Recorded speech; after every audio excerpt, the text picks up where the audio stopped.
ክብር ሁሉ ላንተ ይሁን። ቃልህን አስተምረን፣ ጊዜውን ሰዓቱን ሁሉ አሳልፈን ላንተ ሰጠን። በጌታ በኢየሱስ ስም አሜን። ሃሌሉያ።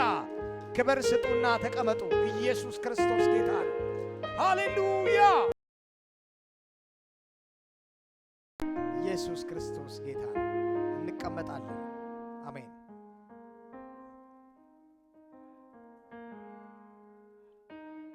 ኢየሱስ ክርስቶስ ትላንትናም ዛሬም ለዘላለም አይለወጥም። እሱ ከኛ ጋር ያለው እግዚአብሔር አሜን።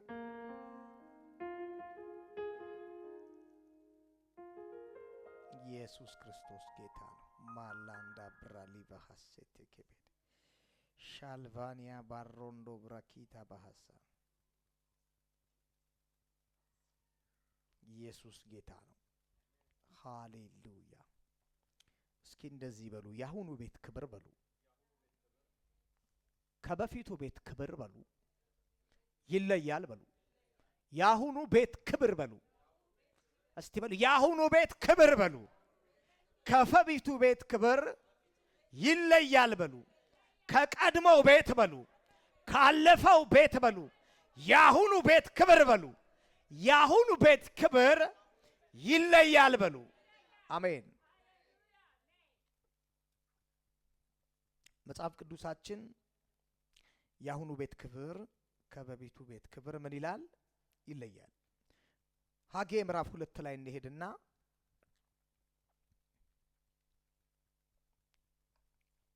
ስለዚህ ቤት ክብር እግዚአብሔር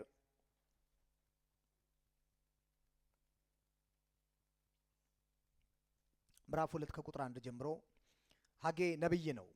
ቃል የተገባው የአዲሱ ቤት ክብር እንደዚህ ነው።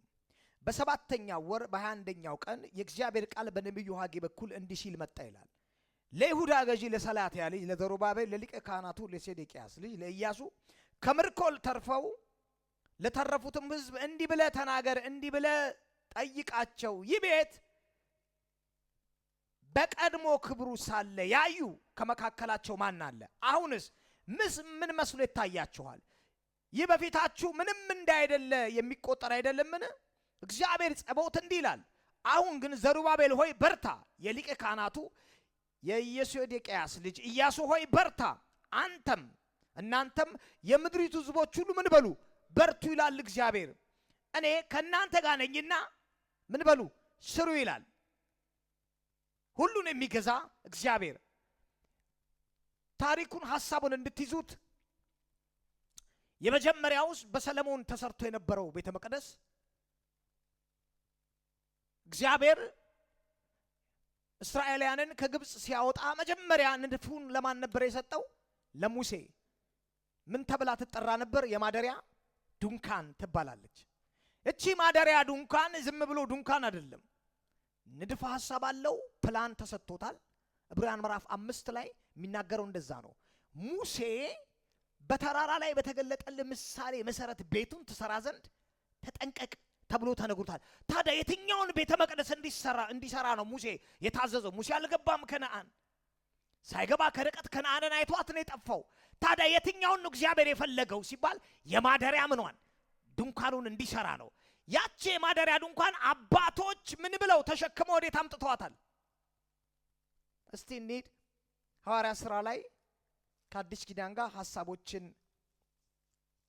እየከፈልን እያየን እንረዳለን። ሐዋርያ ሥራ ምዕራፍ 7 ላይ የብሉይ ኪዳንና የአዲስ ኪዳንን ሐሳቦች ጠቅልሎ የተናገረው የጌታ ባሪያ መስዋዕት የሆነው እስጢፋኖስ የብሉይ ኪዳንና አዲስ ኪዳንን በአንድ ምዕራፍ ውስጥ ወንጌል እየመሰከረ በአንድ ምዕራፍ ውስጥ ጠቅልሎ ሐሳቡን አቅርቧል። እንዲህ አላቸው። ሐዋርያ ሥራ ምዕራፍ 7 ላይ ሊቀ ካህናቱም የቀረበበት ክስ እውነት ነውን አሉ። እስጢፋኖስ ተይዟል፣ በሸንጎ ፊት ቀርቧል። እሺ ንግግር እያደረገ ነው እና አሉት። ምንድነው የምትለው አሉት። መናገር ጀመረ። እንዲህ አላቸው። እስጢፋኖስም እንዲህ ሲል መለሰ። ወንድሞችና አባቶች ሆይ አድምጡኝ። አባታችን አብርሃም ወደ ከረን ከመምጣቱ በፊት ገና በመስጴጦሚያ ሳለ የክብር አምላክ ምን አለለት? ተገለጠለት።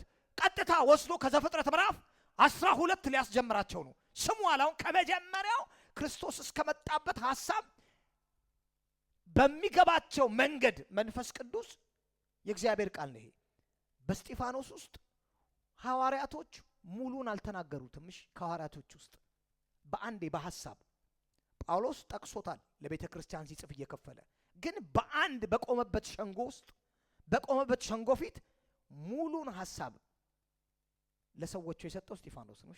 ሙሉ ሐሳብ ስለ አብርሃም ቀጠለ። የክብር አምላክ ለአብርሃም ምን አለለት? ተገለጠለት። ከሀገርና ከወገን ተለይተ እኔ ወደማሳየ ምድር ሂድ አለው። እርሱም ከከላውያን ምድር ወጥቶ በከረን ተቀመጠ። ከአባቱም ሞት በኋላ አሁን እናንተ ወደምትኖሩባት ወደዚች ሀገር ምን አለው? አመጣው ወደ ከነዓን። በዚህም ስፍራ አንዲት ጫማ ታክል እንኳን ርስት አልተሰጠውም።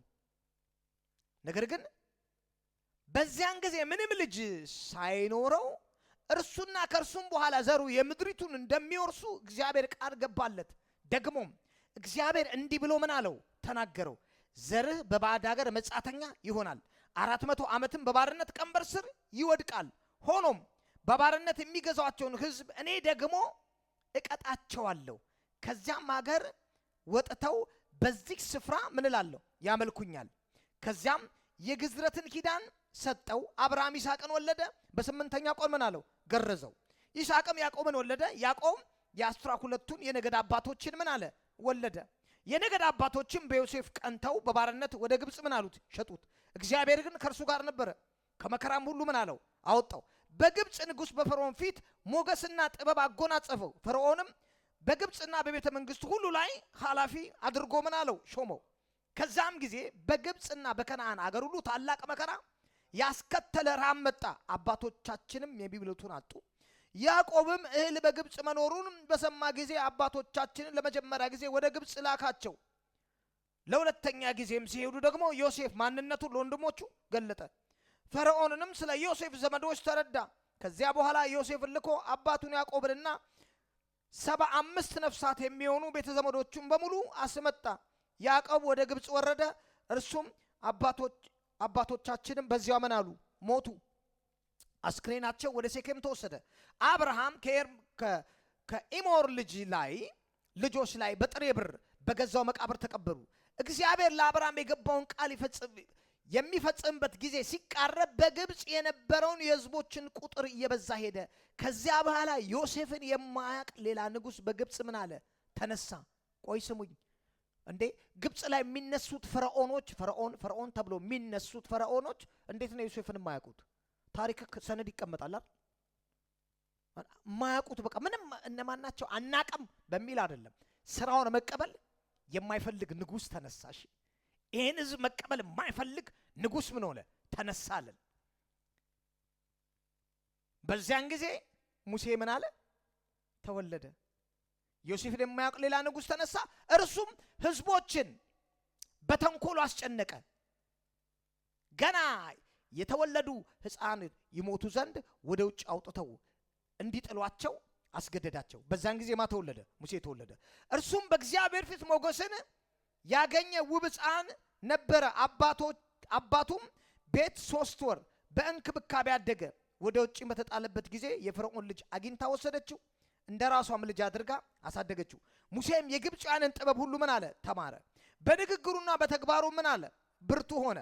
ሙሴ 40 ዓመት በሆነው ጊዜ ወንድሞቹን የእስራኤል ልጆችን ሊጎበኝ በልቡ አሰበ።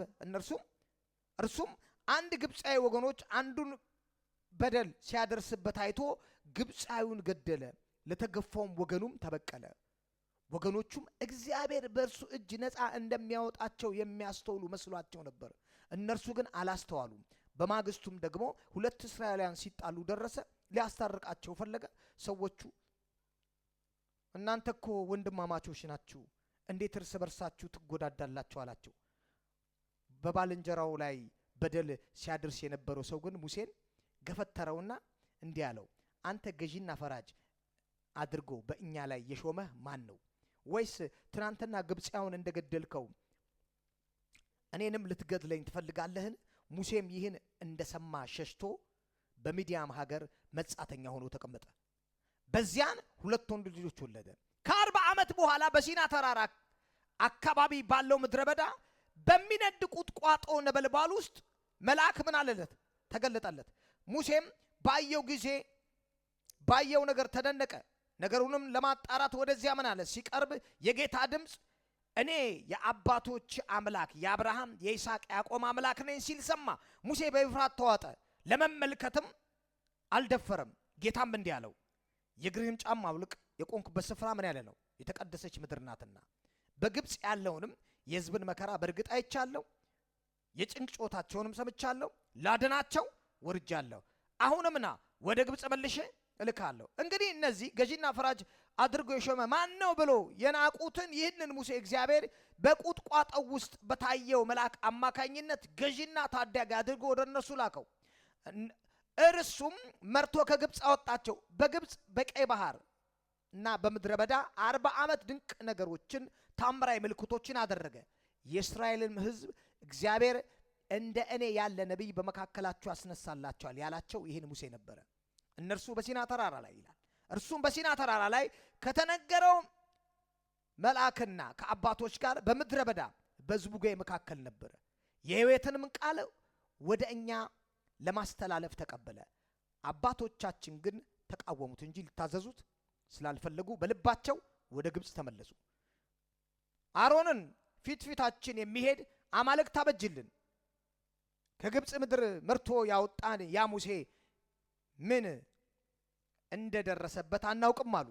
በዚያን ጊዜ ግን የጥጃ ምስል ሰርተው ለጣዖት መስዋዕት አቀረቡ። በእጆቻቸው ሥራ ተደሰቱ፣ ፈነጠዙም። እግዚአብሔር ግን ከነርሱ ዞር አለ፣ ያመልኳቸውም ዘንድ ለሰማይ ከዋክብት አሳልፎ ሰጣቸው። ይህም በነቢያት መጽሐፍ እንዲህ ተብሎ በተጻፈው መሰረት ነው።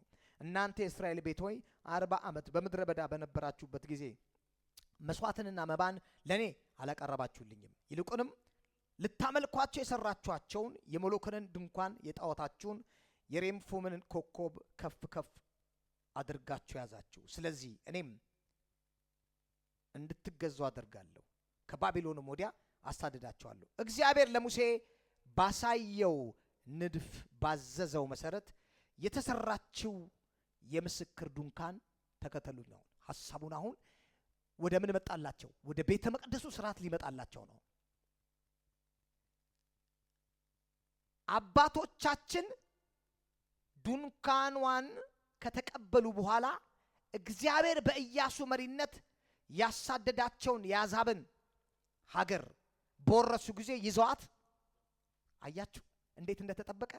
ሙሴ ምድረ በዳ ላይ የድንኳኑን ስርዓት ንድፍ ሐሳቡን ሰርቶ እያገለገለ እግዚአብሔር በመገናኛ ድንኳን ሙሴን እየተናገረው ክብሩ እየወረደ ደመናው የእግዚአብሔርን ክብር እያዩ የእግዚአብሔርን እሳት እያዩ ልክ እስራኤላውያን ወደ ከነዓን ሲገቡ ምኗን ይዘው ገቡ? አባቶች ያችኑ ድንኳን ይዘው የት ገቡ? ከነዓን ገቡ። እስከ ዳዊት ዘመን ድረስ በምድሪቱ ምን አለች? ስለዚህ ዳዊት መስዋዕት በሚያቀርብበት ሰዓት በዳዊት ዘመን ህዝቡ ሁሉ የት ይሰበሰብ ነበር? የማደሪያ ድንኳን። የትኛዋ? ያቺ ድንኳን ከየት የመጣች ናት? ከምድረ በዳ ሙሴ ስራ ተብሎ ይዟት የነበረው። ስለዚህ ነው ብዙ ጊዜ እንዲህ ሲባል ቤት የለህም በድንኳን ታዝር ዘንድ ማን ያለው? ዳዊት አይደል? አመጣጡን ካላወቅ ነው የሚመስለው የሆነ እግዚአብሔር የሆነ ቦታ ላይ በድንኳን እዛው ከነዓን ውስጥ ወርሺፕ እንዲያደርጉ የሰሩለት። ከዛም ሙሴ ዳዊት አይቶ ለምን አንተ እኮ ቤት ያስፈልጋል። ዳዊት የሚናገረው ያቺ ድንኳን የነበረች ናት፣ የቆየች ናት።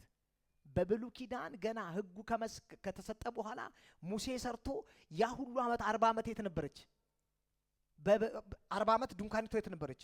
በምድረ በዳ በሲና ሲተክሏት ሲነቅሉ በየቦታው እየተከሉ እየነቀሉ ሲገቡም ተላልፎ ያን ድንኳን የነኩ የያዘ ሁሉ ትውልድ ጄኔሬሽኑ ምን ብሏል? አልፏል። ተቀባብለው ማጋ ደረሰው? እነ ዳዊት ጋር ደረሰሽ። ዳዊት ያችን ድንኳን ያቃታል። መስዋዕት ያቀርብ ነበረ፣ ወርሺፕ ያደርግ ነበረ። በመጨረሻው ሰዓት የፈረሰችውን የዳዊትን ድንኳን የሚለው እችን ድንኳን አይደለም። እሱ ዳዊት ከድንኳኑ ፊት ለፊት ከዚህ ከማደሪያው ድንኳን ፊት ለፊት ዳዊት ሌላ ድንኳን ሰርቶ ነበር ወርሺፕ የሚያደርግበት። ሊመጣ ላለው ለአዲሱ ኪዳን መገለጥ ሌላ ማደሪያ ዳዊት ሰራ ድንኳን። እዚህ ድንኳን ላይ የሚደረገው ወርሺፕ ብቻ ነው፣ ዝማሬ ብቻ ነው። ለዛ ነው በትንቢት የፈረሰችውን የዳዊትን ድንኳን ምን እላለሁ የሚያድሰው ይሄን ቤተ መቅደሱን አይደለም፣ ወርሺፕ ሲያደርግበት የነበረው። አዲስ ኪዳን ላይ አሁን መስዋዕት የምናቀርበው በምንድን ነው? ዝማሬ በመንፈስ። ያንን ምሳሌ ጥላ አድርጎ ዳዊት ሰርቶት ነበር። አሁን ይሄንን ይዘው ከገቡ በኋላ እስከ ዳዊት ዘመን ድረስ በምድሪቱ ተቀመጠች። ዳዊትም በእግዚአብሔር ፊት ሞገስ በማግኘቱ ለያዕቆብ አምላክ ማደሪያ ያዘጋጅ ዘንድ ለመነ። ነገር ግን የማደሪያውን ቤት የሰራው ሰለሞን ነበረ። ይሁን እንጂ ልዑል የሰው እጅ በሰራው ቤት ውስጥ አይኖርም፣ ይህም በነቢዩ እንዲህ ባለው መሰረት ነው። ሰማይ ዙፋኔ ነው፣ ምድር የእግሬ መስፈሪያ ነው። ታዲያ ምን አይነት ቤት ሰሩኛል ይላል ጌታ? ወይንስ ማረፊያ የሚሆነኝ የትኛው ቦታ ነው? ይህን ሁሉ የሰራው እጅ አይደለምን? እናንተ ልባችሁና ጆሮአችሁ ያልተገረዘ እናንተ ደንዳኖች ልክ እንደ አባቶቻችሁ መንፈስ ቅዱስን ሁልጊዜ ትቃወማላችሁ። ከነቢያት መካከል አባቶቻችሁን ያሳደዱት ማን አለ? ያላሳደዱት ማን አለ? የጽድቁንስ መምጣት አስቀድመው የተናገሩት እንኳን ገድለዋል። እናንተም አሁን አሳልፋችሁ ሰጣችሁት፣ ገደላችሁትም። በመላእክት አማካኝነት የሰጣችሁን ሕግ ተቀበላችሁ እንጂ አልጠበቃችሁትም። በዛን ጊዜ ተሰብስበው ያሉት ሁሉ ማንን ገደሉት? ይሄ ንግግሩ ሙሉን ያስቀመጠልን ከዘፍጥረት 12 ጌታ ኢየሱስ ክርስቶስ ሄዶ ሐዋርያት ሥራ ምዕራፍ 2 ላይ መንፈስ ቅዱስ እስከወረደበት አስቀመጠላቸውና አሁን ምኑን ቀየረ? ተሰርቷል። ትልቅ ቤተ መቅደስ ነው የተሰራው የሰለሞን። በዛን ሰዓት ላይ ቤተ መቅደሱ ምን አላለም? አልፈረሰም አሉ። ጌታ ኢየሱስ ክርስቶስ እኔ ከሄድኩ በኋላ ድንጋይ በድንጋይ ላይ ሳይፈርስ አይቀርም አለ። ከዛ የመጀመሪያው ቤተ መቅደስ ምን ሆነ? ምኖች ናቸው ያፈረሱት? አይደሉም። የመጀመሪያው ቤተ መቅደስ አይደለ? የባቢሎን ናቡከደነጾር መጥቶ ምን አለው? አፈረሰው የመጀመሪያውን። አሁን የፈረሰውን የመጀመሪያውን ቤተ መቅደስ እንግዲህ ውበቱን ያውቁታል ህዝቡ። አሁን ወደ ሀጌ ላይ ለመጣላችሁ ነው። ውበቱን ያውቁታል፣ አይተውታል፣ ፈርሷል። አሁን እነማን ሊሰሩት ተነሱ? ሁለተኛውን ቤተ መቅደስ እነ ዘሩባቤል። ስለዚህ አሁን ትንቢቱ በሐጌ አማካኝነት ምን አለ? የመጀመሪያውን ቤት ክብር ያዩ አባቶች ይኖራሉ አለ በመካከል የተረፉ ያን የሚያውቁት። አሁን ግን ቤቱ ምን ሆኗል?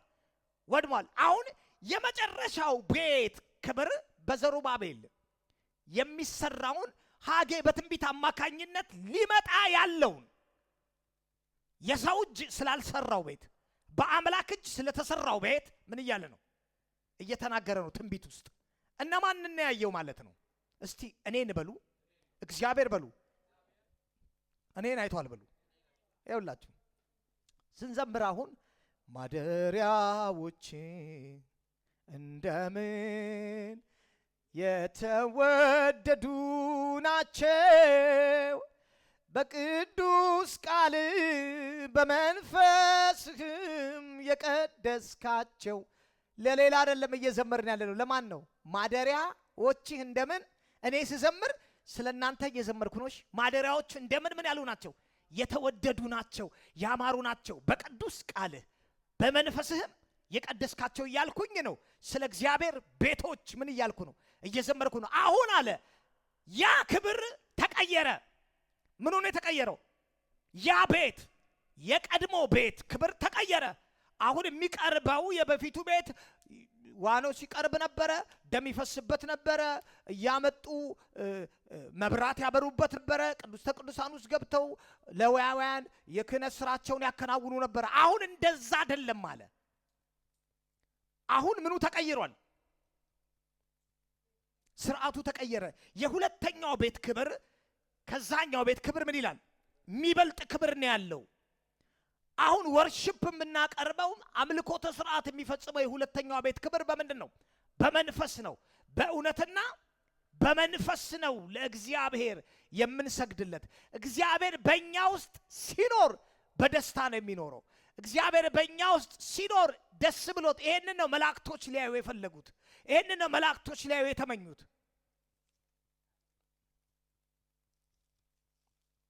ዕብራውያን ምዕራፍ 3 ላይ እንደዚህ ይለናል። እንግዲህ ይላል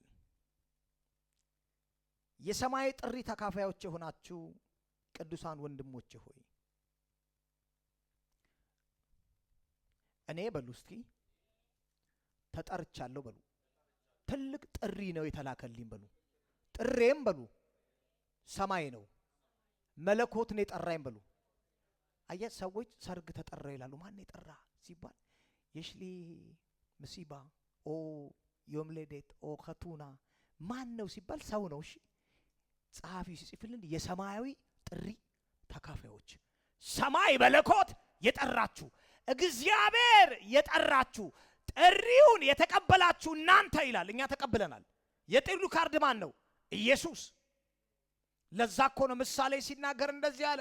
አንድ ሰው ሰርግ ደገሰ፣ ድግስ ድል ያለ ድግስ ደገሰና ሂዱና ወጣችሁ ባለሀብቶችን ታዋቂ ሰዎችን ጥሩ ወደ ግብዣው አላቸው። ወጥተው ሄደው መጥራት ጀመሩ።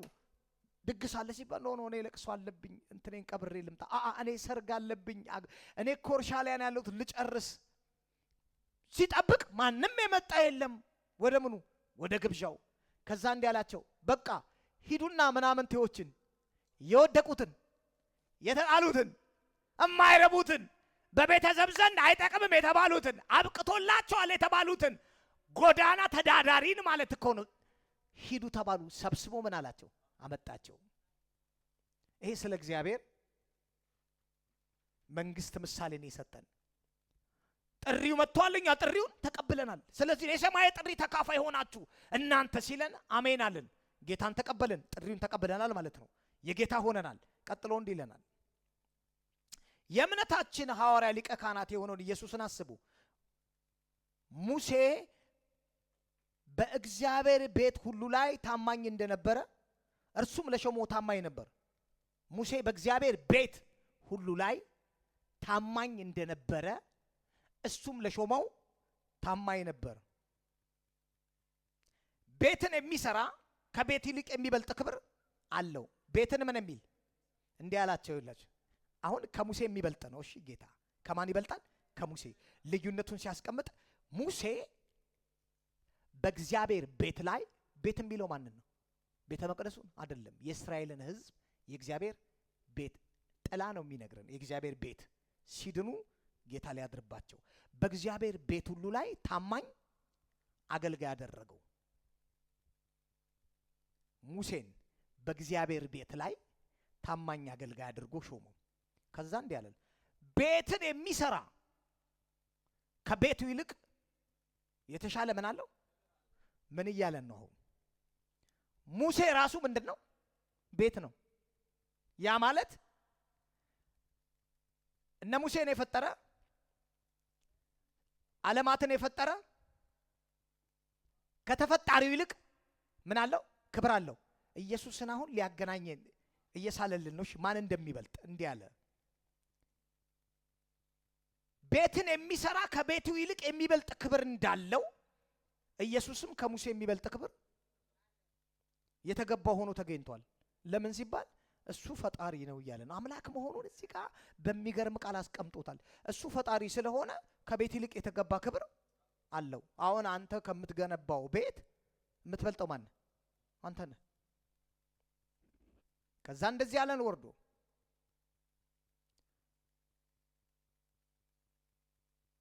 እያንዳንዱ ቤት የራሱን ሰሪ ያለው፣ ነገር ግን ሁሉን የሰራ እግዚአብሔር ነው። ሙሴ ወደፊት ስለሚናገረው ነገር እየመሰከረ በእግዚአብሔር ቤት ሁሉ ላይ እንደ አንድ ታማኝ አገልጋይ ነበር። ክርስቶስ ግን በእግዚአብሔር ቤት ላይ እንደ አንድ ታማኝ ልጅ ነበር።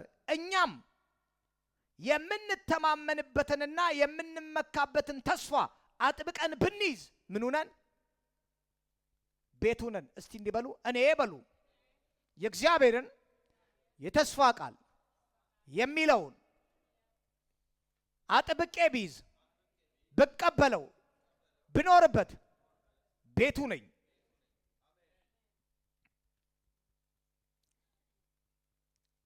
ቀጥሎ እንዲህ ይላል። ስለዚህ መንፈስ ቅዱስ እንደሚል ዛሬ ድምፁን ብትሰሙ በምድረ በዳ በፈተና ቀን በአመፅ እንዳደረጋችሁት ልባችሁን አታደንድኑ።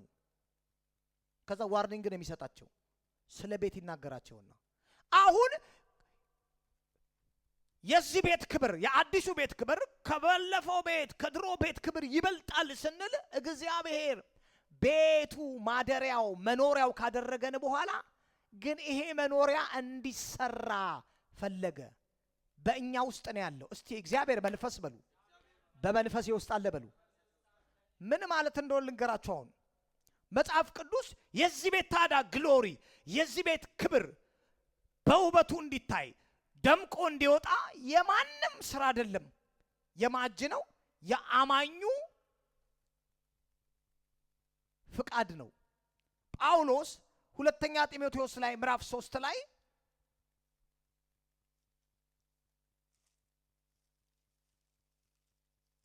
እንዴት መስራት እንዳለብን ቤት ነን። ለካ ሁሉም ቤት እስቲ ሁሉም ቤት አይደለም በሉ። አንዳንዱ በሉ ቺክቻክ ይሰራል። ምን ማለት እንደሆነ ንገራችሁ። መሬት ተገኘ ዘርገው መሬት ከዛ በቃ ችግር የለም 4 በ4 ቆፍር ይቆፍራል። እዛ ጋር አቁም፣ እዚህ ጋር ምሰሶ አቁም፣ እንጨት አድርገው በእንጨት ቆርቆሮ በር ግጠምለት። ከዛ እንዴት እንጋደደ ነው። በዚህ በኩል ውሃ ልክ እንትን ጣራ መታው ችግር የለውም። ጣራ አሸዋ ምናምን ሲሚቱ ይገለበለ ለብ የለም። ከዛ ቤት ነው ይገባበታል፣ ይኖራል። ሽንት ቤት ሲባል መተላለፊያ ምናምን የለውም። የተወሰነ ይደረግና ሲሞላ ሰውየው መድፈ የለውም። እሺ ይቸግራል ሁሉ ምን ላረገው ወይ መጣጭ ፍለጋ። እሺ በጣም ከፕላን ውጪ የተሰራ ቤት ሁሉ ቤት አይደለም። ለካ የተገና የአንዱ ቤት ክብር ከሌላው ቤት ክብር ይበልጣል። ለካ የሆነ ቤት በጣም ጠባብ ነው፣ ሰው ማስገባት አይችልም። እንደገባ አንተን ነው የሚችለው። ሁለተኛ ሰው ከገባ ችግር ነው። ወይ ቤቱን ካላሰፋው ጉድ ነው፣ ቤቱ ይተራመሳል። አያ አንዳንድ ቤት አለ ማለት ነው። አንዳንድ አማኝ ሌላ ሰው መያዝ የማይችል ዱብ ነው የሚለው አይችልም። እሺ መስፋት አለበት። ዳዊት ሰለሞን እንዲሚል ጸሎት ጸለየ። እግዚአብሔር ሆይ ያለው እኔ ይሄን ሁሉ ህዝብ ምን እችል ዘንድ እሸከም ዘንድ አልችልም፣ ቤቴ ጠባብ ነው። ገብቶታል የሰራው እንዳልሆነ ጉዳዩ። አረ ጌታ ይሄን ህዝብ እኔ መያዝ አልችልም፣ ቤቴ ምንድን ነው? እና እግዚአብሔር ጥሩ ጠይቃል። አሁን ምንድን የፈለከው ሲል አስፈልይ ነው። ከዛ የሰለሞንን ልብ እንደ ባህር ዳር አሸዋ ምን አለው አሰፋለት። ማለት ህዝቡን መሸከም የሚችልበት ምን። እንደውም አንድ ነገር ልንገራችሁ። ስንት ሚስቶች ነበሩት? 1000 ሚስት እኮ ሰለሞን በሮንግ ተጠቅሞበት እኮ ነው። 700 ቁባት ሰለሞን በሮንግ ነው የተጠቀመበት። ለእንዴት ቻላቸው ሲባል ኦልሬዲ አስፍቶለታል ልቡን። ሰለሞን የተጠቀመው ግን ለሌላ ነው፣ ግን የመቻል አቅም ነበረው። ስለዛ ከሆነች ማን ያሰፋለት? እግዚአብሔር ልቡን አሰፋለት። ቤቱ ሰፊ ነበረ። አዲስ ኪዳን ላይ ስንመጣ ቤት ይሰራል። እኛን እናንተ እግዚአብሔር ቤቶች ናችሁ አለን። እናንተ እግዚአብሔር ህንፃዎች ናችሁ አለን። ጳውሎስ ለቆሮንቶስ ሰዎች መተና እኛው ሰራተኞች ነን። የምን ምን ሰራ? ቤቱን እመጣለሁ። እዚህ ላይ ቆሮንቶስ ላይ ያለው ላንብብላችሁ። አንደኛ ቆሮንቶስ ምዕራፍ 3 ላይ እንዲህ ይላል። ከቁጥር 1 ጀምሮ ጳውሎስ ሰራተኛ ነው፣ ሊሰራ ነው። ወንድሞቼ ሆይ በክርስቶስ ገና ሕፃን እንደመሆናችሁ እንደ ሥጋውያን እንጂ እንደ መንፈሳውያን ላነግራችሁ አልፈልግም። ምን እያለ ነው? በቃ ሕፃን ናችሁ። ስገባ ቤቱ ተበላሽቶ ነው የማየው። እዚህ ጋር መጫወቻ ተጥሎ እዛ ጋር ተጥሎ የበላህበት ሳይታጠብ ዝርግርክ ብሎ እንደንተ ቤቱ የለም። ማንም ሰው ሲገባ ቤቱን ሳየው የተበላሸ ነው ሳሉት። እሺ መንፈሳዊንና ስጋ እንዴት እንዳስቀመጣ ስጋባ በቃ የተበላሸ ነው ቤቱ ሳያችሁ። ስለዚህ እናንተ ሕፃን ናችሁ። እንደ አደገ እንደ ትልቅ ሰው ቤቱ እንደሚቆጣጠር ሰው እንደሚያጸዳ አይደለም ምን እማያችሁ ገና ሕፃን። ይሄ ምሳሌ የምሰጣችሁ ስዕሉ እንድትይዙት ነው፣ እንዲገባን ነው በደንብ እንዴት ዲል እንደሚያረጋቸው ሳያችሁ አለ። ቤታችሁ የተበላሸ ነው፣ ዝም ብሎ የተሰራ አይደለም። አድመኝነት አለ፣ ምቀኝነት አለ፣ ሐሜት አለ፣ መለያየት አለ። ቤቱ ምን ያለ ነው ማለት የተበላሸ ነው። ገና ቤቱ ዝም ብሎ ንፋስ እየመጣ ቡል ሲአሪያ አንጠበጥባል ሲደፈን ትዝ ይላችኋል። አንድ ኢትዮጵያ ውስጥ አንድ ማስታወቂያ ነበረ። ሴትዮዋ ሄዳለች ሆነ ጠብ ሲል ስደፈናለች። ዝናብ ነው ትዝ ይላችኋል። የእንትን ቆርቆሮ ሲያስተዋውቁ ነው። እሺ የክረምት ላይ ጠብ ሲል ስደፈናለች። ጠብ ሲል ይሄ ቆርቆሮ እንትን ነው አለች። ሳጠራ ነው ወይስ ቆርቆሮ የገዛሁት ማለት ክረምት በመጣ ቁጥር ምን የሚል ነው። ብቻ ቤቱ ሰላም የሚያገኘው ዝናብ ከሌለ ነው። እሺ ዝናብ ከመጣ እርግጠኛ ነው ምን አለው ቤቱ ውሃ በውሃ ምንም ያልተሰራ ማለት ነው። ባዶ ጳውሎስ አያችሁ ባዶ ናችሁ እያለ ነው። ቁጥር 7 ላይ ቁጥር 5 ላይ እንዲላቸዋል። ለመሆኑ ጳውሎስ ምንድነው? አጵሎስስ ምንድነው? ጌታ ለእያንዳንዱ በሰጠው መጠን የሚሰሩ አገልጋዮች ናቸው ማለት አናጺ ግንበኞች ናቸው። እናንተና አናጺ ግንበኞች ናቸው። ቱምቢ ይጥላሉ፣ መሰረት ይላሉ፣ ሴራሚክ ይለጥፋሉ፣ ቤቱ ላይ ፌሮ ያስራሉ። እነሱ ሰራተኞች ናቸው አለ። ቁጥር 9 እኔ ተከልኩ አለ። ቁጥር 6 ላይ እኔ ተከልኩኝ፣ አጵሎስ ውሃ ጠጣ፣ ያሳደገው ግን እግዚአብሔር ነበር። ስለዚህ የሚያሳድግ እግዚአብሔር እንጂ የሚተክልም ሆነ የሚያጠጣ ምንም አይደለም ካለ በኋላ የሚተክልም ሆነ ውሃ የሚያጠጣ አንድ ናቸው፣ እያንዳንዱ እንደ ስራው መጠን የራሱን ሽልማት ይቀበላል። እኛ ከእግዚአብሔር ጋር አብረን የምንሰራ ነንና እናንተም የእግዚአብሔር እርሻ ናችሁ። ይኸውላችሁ ምን እያለ ነው ጳውሎስ? እኛ ሲል ከማጋ ነው። እኛ ከእግዚአብሔር ጋር አብረን የምንሰራ ነን ሲል እሱ እኛ ያለው ከማን ጋር ነው ሲባል እኔ እያለ ነው። አጵሎስ፣ ሌሎች ሐዋርያቶች ሰራተኞች ነን ተነግሮናል እንዴት እንደሚሰራ። እናንተ አላቸው ምእመኑን እርሻ ናችሁ፣ ህንጻም ናችሁ። አሁን ምን ልናረግ ነው? እናንተ ላይ ልንዘራ ነው። ምን ልናረግ ነው? እንዲህ መስተካከል አለበት ቱምቢው፣ ይሄ ቤት ትክክል አይደለም፣ በሩ ተንጋዷል ብለን ልናቃና ነው።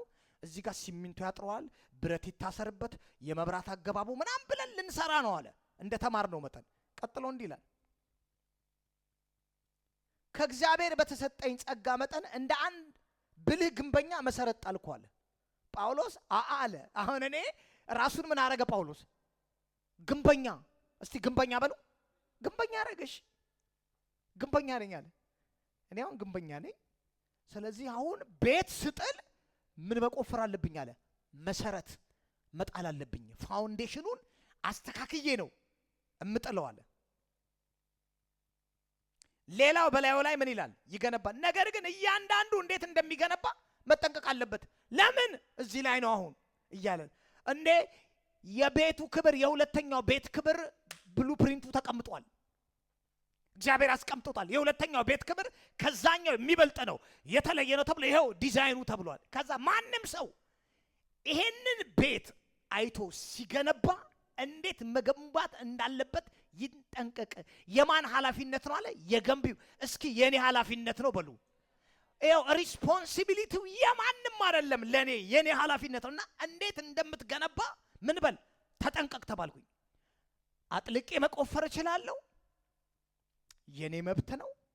ፌሮ መርጬ ወፍራም የሆነ ውሃ ቢመጣ፣ የአየር ለውጥ ቢመጣ፣ መዛባት ቢመጣ፣ ክላይሜት ቼንጅ አደገኛ ዶፍ ቢወርድ ሊቀደድ የማይችል ጣራ እገነባለሁ። ኮስት አለው ግን አዎ ብሩስ ብዙ ሊሆን ይችላል። አሁን ላውጣ ነው፣ ዋጋ ልከፍል ነው።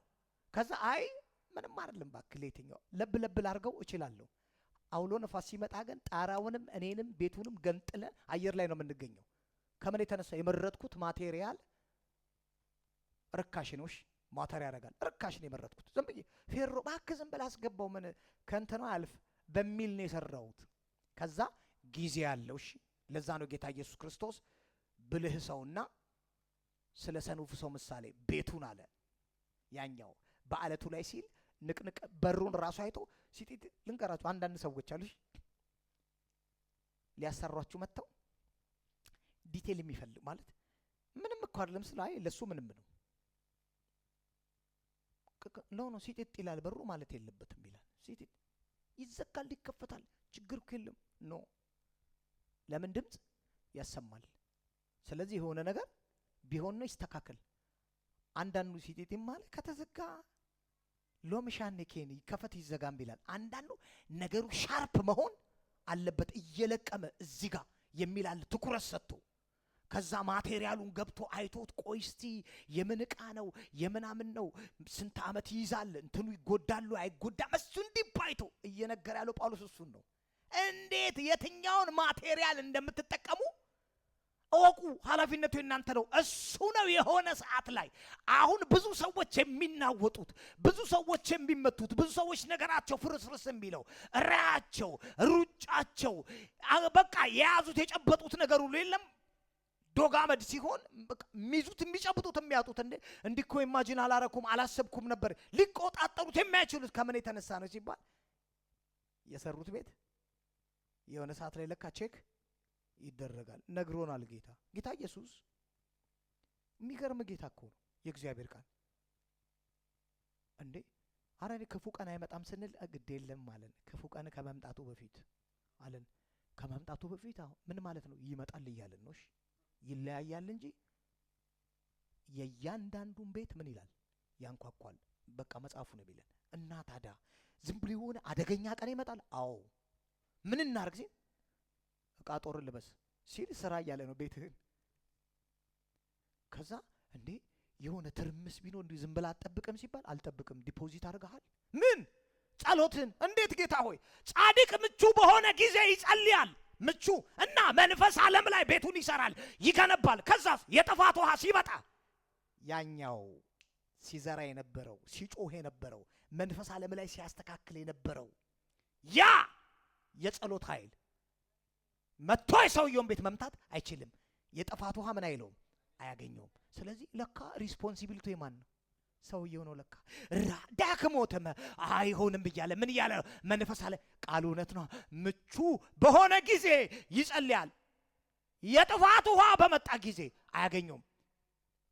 ክፉ ቀን ከመምጣቱ በፊት ወይም ክፉ ቀን ወደ እናንተ ሲመጣ እሱን መቋቋም የምትችሉበትን የእግዚአብሔር ዕቃ ጦር አንሱ ሲል አንሱ ምኑን? ግጠም ኤሌክትሪኩን በሩ ላይ አይ ቤት ሰርቻለሁ ውሃ የለውም ቤቱ። እሺ ከዛ አልቋል ቤቱ ምናምን አልቋል ቤቱ አሁን ጋዝ የለውም ምግብ የለም ማለት ነው። ወይም እየሄደ ቴካዌ ነው ከውጪ ቤቱ ጥሩ ነው መስኮት የለውም ተገንብቷል በሚያማምር ነገር ተገንብቷል።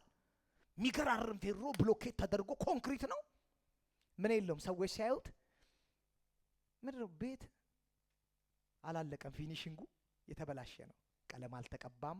ኮምፕሊት እንድንሆን ነው ይፈልገው እሱ። ቀለም አልተቀባም። አላያችሁም? አሁን ትልልቅ ፎቆች ተጀምሮ እየተሰሩ ውበት አላቸው የለም ዝም ምንም የለውም። እሺ እንትኑ ተለጥፏል፣ እዛ የሚሰራበት ማዳበሪያ ከላይ እና ተሰርቷል። ግን የሚጠበቀው መቼ ነው? ስራ ላይ ነው። አሁን እግዚአብሔር የሚፈልገው የዚህ ቤት ክብር የሚለን እኛ ጋር ነው። እኛ ነን የምንሰራው። ዕቃ ጦር ልበሱ፣ ጽድቅን፣ የመዳር ራስ ቁርን፣ የመንፈስን ሰይፍ፣ እግሮቻችሁ በሰላም ወንጌል ተጫምተው ይቆሙ። ይሄ ቤቱ የሚሰራበት እሴት ነው። እነዚህ ነገሮች እኛ ነን። ጠዋት እየተነሳን ማታ እየተነሳን ስንገባ ስንወጣ እያጠናን ሜዲቴሽን፣ ፕሮክላሜሽን፣ ኮንፌስ እያደረግን የእግዚአብሔርን ቃል እየጾምን እየጸለይን ከቅዱሳን ጋር በህብረት እየጸለይን ነው ቤቱን ምን ምንለው እኛ ነን እኮ ቤቱ።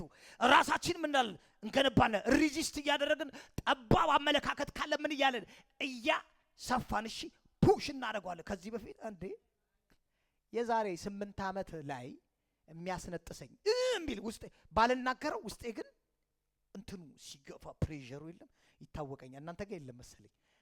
እናንተ ጋር ይሄ እንትኑ የለም ፕሬሸሩ ይሄ አለ ፊቴ ላይ ላታየው ትችላለህ። ውስጥ ግን ድር ሲል ይታወቀኛል። እሺ እንትኑ አየህ እሱ ለካ እየሰራ ስትሄድ ይጠፋል። እሺ ካንተ መብነን አለበት። አለመናገርህ አይደለም ስሜቱ ያካለ አለ ማለት ነው። ገና ይቀራል። እሱ ምን ይላል? ተቦጭቆ ሲጠፋ ሰድበው ፊል አታረገውም። እሺ ተጎርተ ሴንስ አታረገው። ለምሳሌ አንዳንድ ተጎርተን ስንናገር እኔ እኮ እንዲህ ስንል ውስጡ ፔኑ ይታወቃቸዋል። አልተሰራም ማለት ነው። አለ አየህ አለ እንትኑ እና የሆነ እዛ ጋር ቢሆን እንቅ ሁሉ ልናደርግ እንችላለን። እሺ ሰውየው እንዴት አነቀው የምንለው ከዛ እንቅ ሰውየውን ከዛ ግድግዳ ላይ ሁሉ ሰቅሎ ከምን የተነሳ ነው? በቃ የሆነ ሰዓት ነው ሄዳለች ልጅቷ፣ ሌላ ሀገር ናት። ሱፐር ገባው ታይና መርከዝ አራተኛው አሁን ተዘግቷል። ታስታውሳላችሁ የታና መርከዝ። ከዛ በወረፋ ላይ ነው ፊሊፒኒት አለች። ያቺ አገልጋይ ናት። ባሏ የቤተ ክርስቲያን መሪ ነው። ሰልፍ አካባቢ ዘርበይ ሎ እኔ ነው እኔ ነኝ መጀመሪያ፣ ሁለተኛ እኔ ነኝ ሎ ላይ ክርክር ላይ ተጀመረ። ቶ አረገቻት በቦክስ አማኟ። ከዛ ፊሊፒኗ ስትነሳ ንቅንቅቻት። እሺ ተያያዙ፣ ግብ ተፈጠረ። እንደምትሰናከል እንደሚሰማት በቃ ቃለው ታቀኛለች። የፓስተር ሚስት ናት፣ አገልጋይ ነው። ገለበጠቻት። እሺ በጠረባ ትላታለች በቦክስ። ይሄው ኩፓይት እስራኤል ላይ መጥቶ በመሃል ተገላግላ በግድ ማለት ነው። አሁን እቺ ቅዳሜ ጸሎት ፕሮግራም መሪ ናት። እሺ አየህ ዘርረዋለች። እሺ አሁን ቅዳሜ ራዳ ባሳታ እግዚአብሔርን መምሰል ያለ ጥርጥር ትላለች። እጅ ወደ ላይ ከፍ ይበላ የጌታ አየህ ለካ ምናቀው መቼ ነው እንደ ተሰራን ምናቀው። ይኸውልህ በጣም ድክም ብሏችሁ መተው ቷ ሲያረጓችሁ በነገርም በምንም ያኔ ታውቃለህ። ደክሞ ማለት መተኛት እየፈለክ ነው ይሆን ሰምተው ምን ስለሆንክ ተብለ ማይሆን ነገር ሲል ያኔ ነው የምታውቀው አቅምህን የመቻል። ወይ መጥቶ ረቅጦ ሲሄድ ገፍቶ ያኔ የእንትንን የለም የተሰርቻለሁ እካ እና ይሄ አሁን ቀኝህን ሲመታ ግራህን ስጠው ነው እኮ የሚለው። እንተ እግዚአብሔር ቃል እኮ የሚለው ቀኝህን ሲመታ ግራህን ስጠው እኮ ነው የሚለው። ለማስታረቅ ነው እቺን ጥቅስ አማኙ ሲል ለማስታረቅ ምንም አይደል፣ በደልን አትቁጠሩ ነው የሚለው። አየህ ቀኝህን ሲመታ ግራህን ሰጠ። ከዛ ሰውየው ግን ተመተህ ታውቃለህ? ቀኝህን ግራህን ስትል እንዲህ ብሎ ያስታረቀ መድረክ ላይ ቀኝህን ሲመታ ስለ ወንድሞቻችን ህይወታችን አሳልፈን ሲል ነበረ። የቤተ ክርስቲያን ሽማግሌው ገብቶ በሆነ ጉዳይ አካሄደ ትክክል አይደለም፣ ጥሩ እኮ አይደለም ምናምን ብሎ ቢሮ እንዲያንቁት በጌታ ፊት ነው ብላችሁ ልጁን ቢሮ አንቁት ግድግዳ ላይ ሁለተኛ እያለው እንዲህ ብትናገር ሲለው ሌላ ኳየር መሪ ሲገባ ደነገጠሽ። ሲያዋን ጠልጥሎታል። እንዳያድነው እሱም ፈራ። ሮጦ ሲወጣ ቸርቹ ካሜራ ስለነበረው አየው። ይሄኛው እሺ ለቀቀው። ከዛ የተነሳ ጣለውና አሳስቶ ይነበራል። እሺ እና ቀኝን ሲመታ ግራን ስጠው እያለ ሲያስታርቅ አልነበረ ሲባል፣ አዎ ቃሉን እየተናገረ ነበር። መሬት አውርዶ ወደ ኑሮ ላይ ሲያመጣው ግን አልቻለም። እሺ እዛ ጋር ያለው ፕሬሸር እናንተ ሰዎች የምለው ነገር እኮ ትክክል እኮ ነው። ሁሉንም ሰው ሁላችንንም ምን የሚያደርገን ነው? ካልሰራን እኛ ጋር ቤቱን ካልሰራ ነው ምን የሚያደርገን ነው? ነገ መጥቶ ይገለጣል። እሺ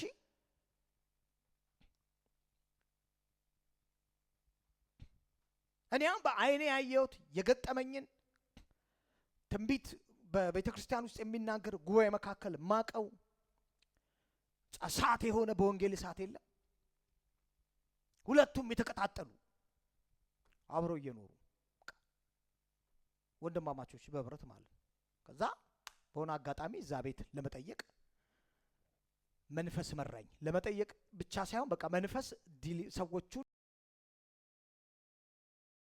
አንዳቸው አማኝ ነው የምነግራችሁ። ከሁለት አንዳቸው ቤት ውስጥ ሬሳ ነበር የሚጎተተው።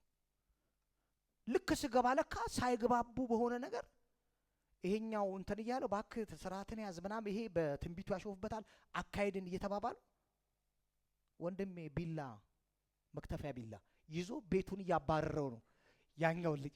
ያ በመስኮት አይወጣ የት ይውጣ? ሽንት ቤት ይገባል፣ ይገፈትራል፣ ይላል፣ ሌላ ቦታ ይናል። ሰፊ ነው ቤቱ፣ 3 ክፍል ነው። አንኳኩቼ ደረስኩኝ። እኔ ልጠይቀ ነው ጎጎጎ ሳረግ ከዛ በኢየሱስ ስም አልኩኝ። እኔ ሁኔታው አስፈራኝ። ይሄ እንዲይዞታል። እሺ ወንድሜ አረ ጣለው ጣለው አልኩት። ጣለው ስለው ጣለው። እሺ ጣለው። ምን ሆነ አልኩት። እኔ እንጃ አለኝ። ይበላው ነበር። አይ ለደቂቃ አልቆመኝ ሲሳደድ የነበረው በቃ ቤቱን ለቀው ነው የወጣው። ተጸልዮላቸው አስማምተንም 4 ወንድሞች ሲኖሩ ስለነበረ ከዛ በኋላ ልጁ ሐሳብም አይሰጥም። ሐሳብን በነፃነት ሐሳቡን እንኳን መግለጥ አቃቶሽ እንዲህ ነው ሲባል ትክክል ለቢሎሽ ኖ ችግር የለም ሐሳብ እንግሊዝ ሲባል አይ ትክክል ነው ይሏል። ምንም ይበል የዋራይት ነው የሚለው። እሺ ደግሞ መጥረቢያ አንሳ እንደ ያለ ቆይቶ ከምን የተነሳ ነው ሲባል ምን አላለም? አልተሰራማው። ቤቱ ካልተሰራ የሆነ ሰዓት ምን ይላል? ይወጣል። ሌው በሌላ ሰው እያንዳንዱን ቤት ምን ይለዋል? ያንኳኳዋል። እያንዳንዱን ቤት እንብላ ብሏት አንቺ ይሄን ወጥ ነው እንዴ ሰሪ? ሽማግሌ ነው፣ ውጪ ነው፣ አሁንም ሄዷል፣ ልጆች አሉት ነው። ምን አይነት ወጥ ነው ያቀረብሽኝ? ያለውን ነው ሁሌ ይሄንን ነው ብለ ትሪውንም ምግቡንም እሺ ፊቷ ላይ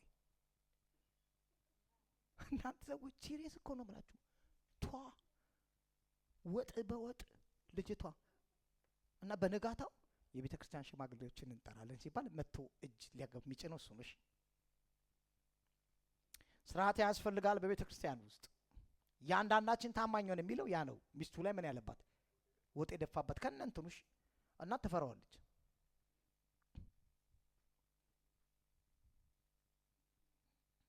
ሚስትየው አልቅሳ ወይ ጸልዩለት ወይ በቃ እባካችሁን ብላ አማኞች ልከን ቤታቸው ገብተው አስጥለውት ከግድግዳ ጋር ጠብቁ። ልጁ በቦክሲው አበልዟት፣ ሚስቱን እኮ በቦክስ አበልዟት። ቦክሲ ነው ልጁ እንግድንግ ነው፣ በቀኝ የለ በግራ የለ አፕርካት እየመታት። ከዛ አምልኮ መሪ ነሽ ቅዳሜ። አሁን ልጁ ግን አያዝንም ብትሉ ከዛ በኋላ እኮ በቃ ይናደዳል እኮ ያዝናል። ምን ነካይ ምናምን ነው የሚለው። አየ የሆነ ምን አለ ማለት ነው ያልተሰራ ብዙ ማንነት ስላለ። ለዛ ነው ጳውሎስ ማንም ሰው እንዴት እንደሚሰራ ይጠንቀቅ ሲል ልጅ ወመን ነበር የሰራው ባገዳ በገለባ ነው። ከዚህ የሆነ ነገር ሲመጣ ሰው እንደዚህ እኮ አይደለም። እሱ ሌላ በሐዋርያት ዘመን ነው ቀኝን ሲመታ ግራን ስጥ የሚል ብሎ የመሰከረ ጠርሙስ አንስቶ ያባረረዋለች። የመሰከረ እንደዚህ አይደለም። አይ ጌታ ይወድሃል ምናምን ልጁ እናንተ ጴንጤዎች ምናምን አሉ። ደግሞ እናንተ እንትን ተላዘ ምን ሆን ካሎሽ እናንተ ጴንጤዎች ሲል አዎ አሉ። እጅን ያነሰው ለማን ነው አሉ። ደነገጠ ልጁ። አየው የሚያውቀው ጴንጤ ተውታ አይማታ ምንድን ነው አሉ። ቀኝን ሲመታ ግራን ስጥ እኮ ሱቅ ነው። እሺ እዚህ ሊቫንዳን አነሳን አናተን ነው የምላለው ብትቀበል ላንተ ብለን ነው። ልጁ ምንም አላለውም። እሺ ሰምፕሎት ነው ሄደ። ምንም ንግግር የለም ምናምን ቴንኪው አሉ። ብትቀበል አረ እንትን እኮ እንደዛ ዘር በላለኝ። አንዳንዴ መንፈስ የሚመራ ማድረግ ነው። ዘር በላላ ኦኬ ሊመታው ሁሉ ይችላል። እሺ ሊመታው ሁሉ ይችላል። አየ ባገዳ ገነባለ በወርቅ ገነባለ ቤት እንዴት እንደምትገንባ እያለ ነው መጽሐፉ።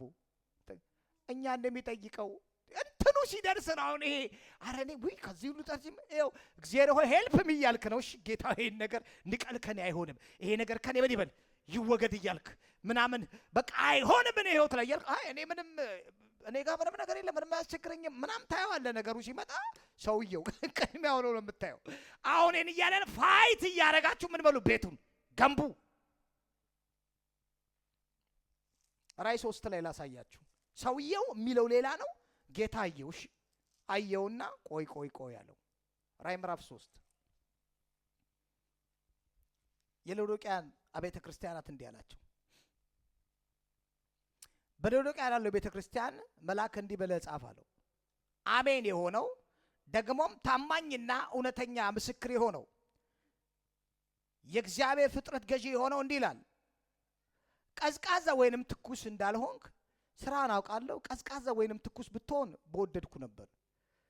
እንግዲህ ለብ ያልክ ብቻ እንጂ ትኩስ ወይንም ቀዝቃዛ ስላልሆንክ ከአፌ አውጥቼ ልተፋ ነው ካለ በኋላ ሀብታም ነኝ ባለጠጋም ነኝ አንዳችም አያስፈልገኝም ትላለህ፣ ነገር ግን እኔ ሳይህ አለው። ሰውየው ምንድን ነኝ እያለ ነው? እሱ እኔ ሀብታም ነኝ እያለ ነው። እሺ ሳይህ ግን እኔ አለው ጎስቋላ ነህ አለው። አሁን ሰውየው ሀብት ብሎ የሚቆጥረው በሰውየው አመለካከት የሀብታምነት መስፈርት ያስቀመጠበትና ጌታ ሀብታም የሚለውን አሳየው። ጌታ ሳይ ነው እኔ ሳይህ እሱን አይደለም አለው። ሰውየው ነኝ እኮ እያለ ነው። ሳይህ ምንድን አለው? ጎስቋላ ምስኪን ነህ አለው። እሺ ድሃ እና እውርና የተራቆትክ መሆንን አታውቅም አለው። እንዴ ሰውዬ እኮ እኔ ሀብታም ነኝ እያለ ነው። ምንም አያስፈልገኝም እያለ ነው። የሞቀ ውስጥ ነው ያለሁት አያለውም እያለው ነው። አየውና ነው አለው። ምንድን ነህ? ጎስቋላ ነህ። ደግሞ ከርቀት ምን አትልም ስለማታይ ውር ነህ። ደግሞ ሳይህ ምንም የተሸፈነ አይደለም። ቤትህ ባዶ ነው። ምንም የገነባኸው ነገር የለም። ሳይህ ምንድን ነህ? ራቁትህን ነህ። ስለዚህ አለው አሁን ሊነግረው ነው ምን ማድረግ እንዳለበት እና ምን ላድርግ።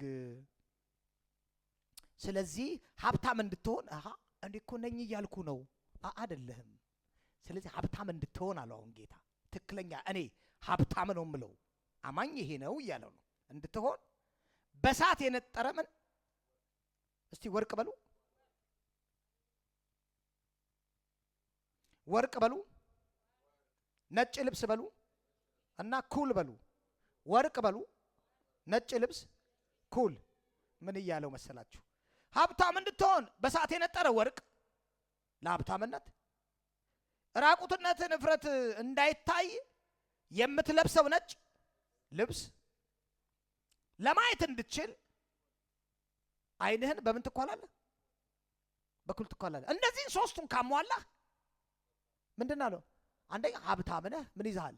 ወርቅ አለህ እያለው ነው። ግን በምን የተፈተነ ነው? በሳት አሳያቸው ለጴጥሮስ ይሄን ነገረን። ከዛ ደግሞ ራቁትን ነው እያየ ያለሁት፣ ምንም የቃጦር አልለበስክም፣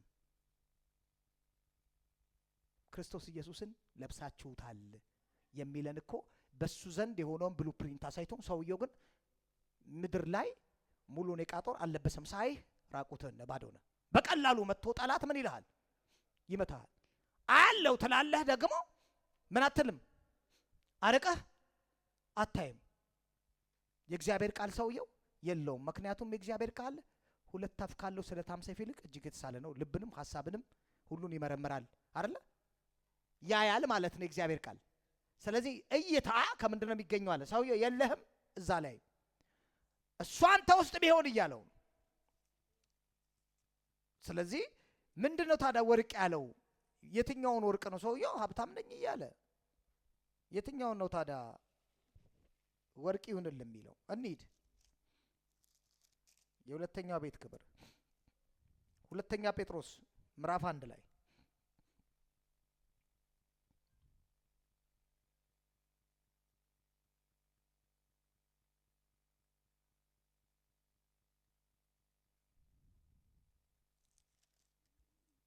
ሁለተኛ ጴጥሮስ ምዕራፍ 1 ላይ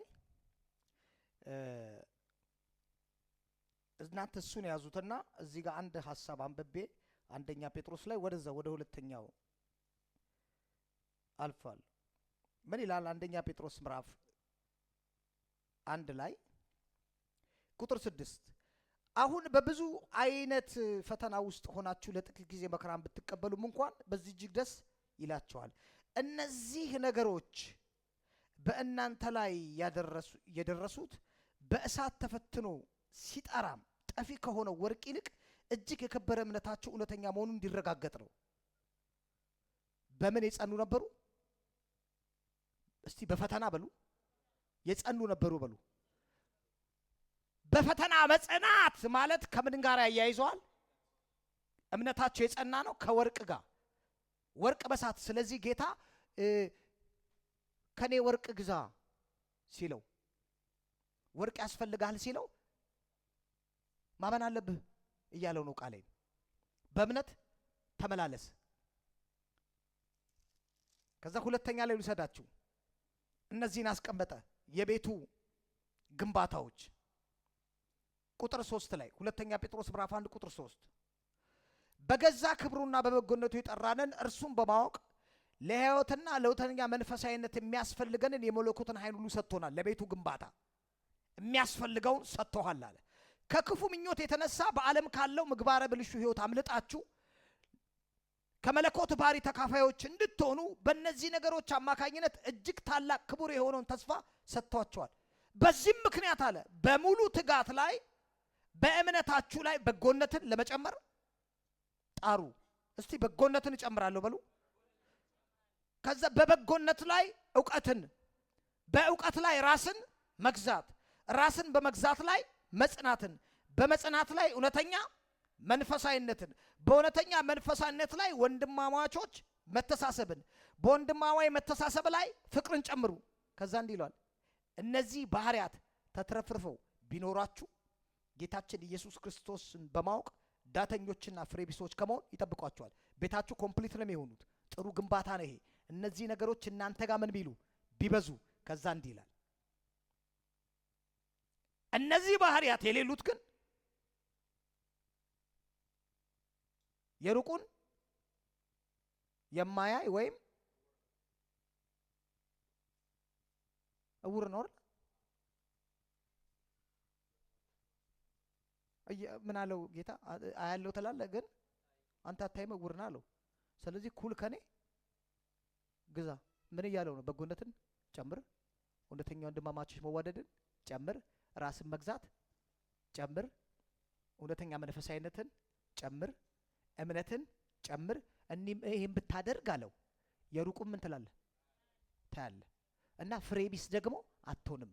ኮምፕሊት ነው የምትሆነው፣ ፍሬቢስ አትሆንም። ቀጥሎ ያለውን ይሁን። ስለዚህ ይላል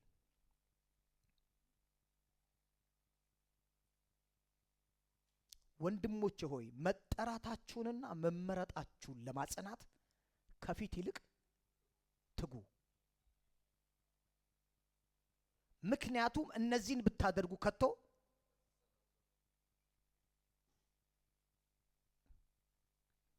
እንዲህ ያለ ሰውዬ አንተ በቃ እኮ አሰናከሉኝ እኮ አለች። ተሰናከልኩ እኔ። ተሰናከልሽ? አዎ ተሰናከልሽ። አዲ ተሰናከልሽ። ከዛ ሰውዬው መጽሐፉ እንዲህ ይለናል እነዚህን ብታደርጉ ምን አትሉ? ከተሰናከልኩ እነዚህ ነገሮች እኔ ጋር በቃ ያጩኪው የሉም ማለት ነው። ለካ የሚሰናከል ሰው ከላይ ቅድም የጠቀስኳቸው ነገሮች የጎደለው ነው። ሰውስ ቢለን እኮና ታዲያ ከምንም ጋር እንገናኝ፣ ከምንም ጋር እነዚህ ነገሮች ከጎደሉን የነዚህ ነገሮች ጉድለት ምክንያት አሁን ብዙ ሰዎች ተሰነካክለው ከቸርች የቀሩ አሉ አይደል? የነዚህ ነገሮች ምንድነው?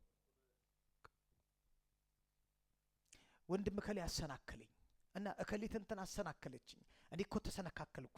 እነዚህን ብታደርጉ አትሰናከሉም ማለት የእግዚአብሔር ቃል ነው የሚበልጠው። እሱ ብቻ አይደለም ማለት በዚሁ ወደ ጌታችን አዳኛችን ወደ ኢየሱስ ክርስቶስ ዘላለማዊ መንግስት መግባትን በሙላት ይሰጣችኋል። ዘ ፉልነስ ኦፍ ክራይስት እግዚአብሔር የሚፈልገው ኮምፕሊት የቤቱ ግንባታ እናንተ ላይ ጌታ ያዋልሽ ብሉፕሪንቱን በቃ ይላል በኃይሉ ላይ። ይሄን ነው የምፈልገው፣ ይሄን ኢሜጅ ይላል። ምክንያቱም እግዚአብሔር አስቀድሞ እኮ የፈለገው ልጁ በብዙ ወንድሞቹ መካከል በኩር ይሆን ዘንድ አስቀድሞ ያወቃቸውን እኔና እናንተን የልጁን መልክ እንድንመስል የተወሰነብን ሰዎች ነን። ሰማያዊ ጥሪ የልጁን መልክ እኛ ላይ እንዲታይ ከሆነ እንዲህ አለን፣ እነዚህ ነገሮች እናንተ ናችሁ። ጌታ ሆይ ኧረ እባክህ ትጋትን ኖ አንተ ነህ። ለምን ጌታ ሆይ አላልክም? ስራ ስትሰራ ለምን ጌታ ሆይ አላልክም? ፕሮጀክት ስትከፍት ለምን? ኖ አንተ እየተነሳህ ነው። አንተ ነህ የምትጨምረው። ትጋትን የምትጨምረው አንተ ነህ። እውነተኛ ወንድማማቾች መዋደድ የምትጀምረው አንተ ነህ። ኤክስፒሪየንስ ማድረግ አለብህ። እየደወልክ መጠየቅ አለብህ። ደህና ነህ ሆይ ማለት አለብህ። መጸለይ አለብህ። ለወንድሞች ለእህቶች የሆነ ነገር ሆኑ ሲባል አንተ ነህ አለ። ማንም ጋር አለ አይኔ እኮ ካልተነገረኝ ኖ በርከክ በል አንተ ነህ። የማንም እኛ ጋር ነው ለካ። አሁን ተነስቶ መሮጥ የማን ድርሻ ነው? የኛ ነው አይደል? ሰውዬው ተነስቶ አረ እኔ እንጃ አሁን ኪሎ መቀነስ ፈልጌ እኔ እንጃ ምን እንደማረግ እባክህ ምናምን በማዜ እንደዛው እየሄድክ ትቀጥላለህ ብሎ ነገር የለም። ተነስቼ እኔ ነኝ እሺ ማውረድ ያለብኝን አውርጄ መቀነስ ያለብኝን አመጋገብ ቀንሼ እኔ ነኝ ወደምፈልገው ምን የምመጣው የኔ ነው። ስለዚህ ጌታ ይሄን ጨምሩ፣ እኔ አይደለሁም የምጨምረው አለ። እናንተ ናችሁ። በጎ መሆን ትፈልጋለህ? በጎነትን ጨምር። አዎ በጎነት አለን እኛ ጋር፣ ግን ጨምሩ ነው። አሁን አድከው ነው። አሁን ጨምሩ። እኔ እኮ እወዳለሁ ወንድሞች፣ ግን ጨምር።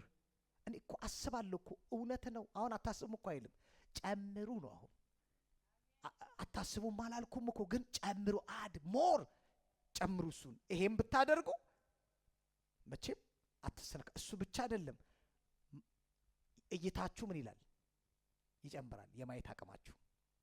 ክብር ለእግዚአብሔር ይሁን። አሜን። እስቲ እንቆማለን። እኔ እግዚአብሔር ቤት ነኝ በሉ። ቤቱ በከበረ ነገር ነው የሚሰራው በሉ።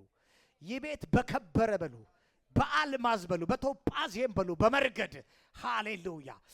ሌቦራ ሐሳታ ባራሃቴ ካላባጋንዶብራ አያችሁ። ልክ ስንፈቅድለት ለዚህ ጌታ ስንፈቅድለት ልጆችን ወደዚህ ጥሯቸው።